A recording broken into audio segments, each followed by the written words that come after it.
অনেক কঠিনভাবে আসলে এখানে আঘাত করে হত্যা করা হয়েছিল। কিছু আমাদের যে পয়েন্ট এগুলো আমরা পূরণ করেছি, কিছু গ্যাপ দেখা গিয়েছে। বর্তমান যে সরকার ওনাদের কিছু দুর্বলতা আছে। আমার ব্যক্তি আসলে চেঞ্জ হচ্ছে না। খারাপ কিছু একটা ঘটনা ঘটছে দেখে আমাদের অনেক খারাপ লাগবে, এটাও স্বাভাবিক। কিন্তু এর মানে এটা না যে আমাদের ত্যাগ পুরোটাই বৃথা গেছে। গণ অভ্যুত্থান পরবর্তীতে আমরা তো একটা স্পিরিট নিয়ে আন্দোলন করেছিলাম।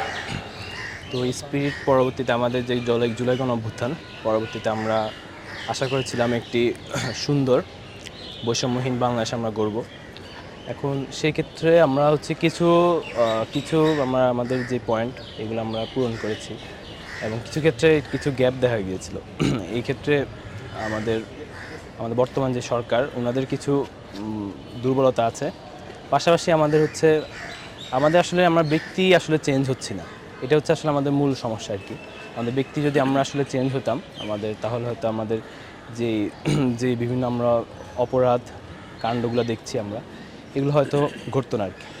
দেশ নিয়ে যেতে এক কথা বলছেন, এটা আসলে আমরা সবসময় করে গিয়েছি। এখন এখানে খারাপ কিছু একটা ঘটনা ঘটছে দেখে আমাদের অনেক খারাপ লাগবে, এটাও স্বাভাবিক।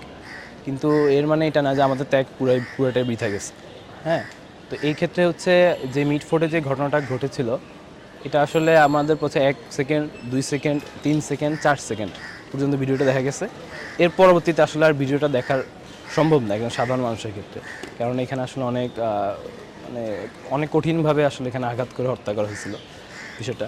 তো সেই জায়গা থেকে আর কি আমাদেরকে অনেক খারাপ লাগছিল ভিতরে। কিন্তু কথা হচ্ছে যে আসলে এটা কেন হচ্ছে, এটা তো এখানে শুধু হয় নাই, পুরো বাংলাদেশে আসলে এই চাঁদাবাজির জন্য অনেকেই আপনার মারা গেছে নিজেদের দলীয় কোন্দলের মধ্যে আর কি। তো সেই ক্ষেত্রে আমাদের হয়তো যাদের মধ্যে এগুলো হচ্ছে, তারা যদি দলীয়ভাবে এখানে ব্যবস্থা নেয়, সেই ক্ষেত্রে দলীয়ভাবে ব্যবস্থাটা হবে এরকম যে যারা এই অপরাধের সাথে যুক্ত তাদেরকে আইনের আওতায় নিয়ে আসা। তো আইনের আওতায় নিয়ে আসার জন্য তারা নিজেদের দলীয়ভাবে ব্যবস্থা নেবে, পাশাপাশি সরকারকে হেল্প করবে। এটা এখানে একটা করণীয় দিক। আর এই দৃশ্যগুলো আমরা দেখতে চাই না। এগুলো তো আসলে আমাদের স্পিরিটের বিরোধী কোনো কাজ আর কি।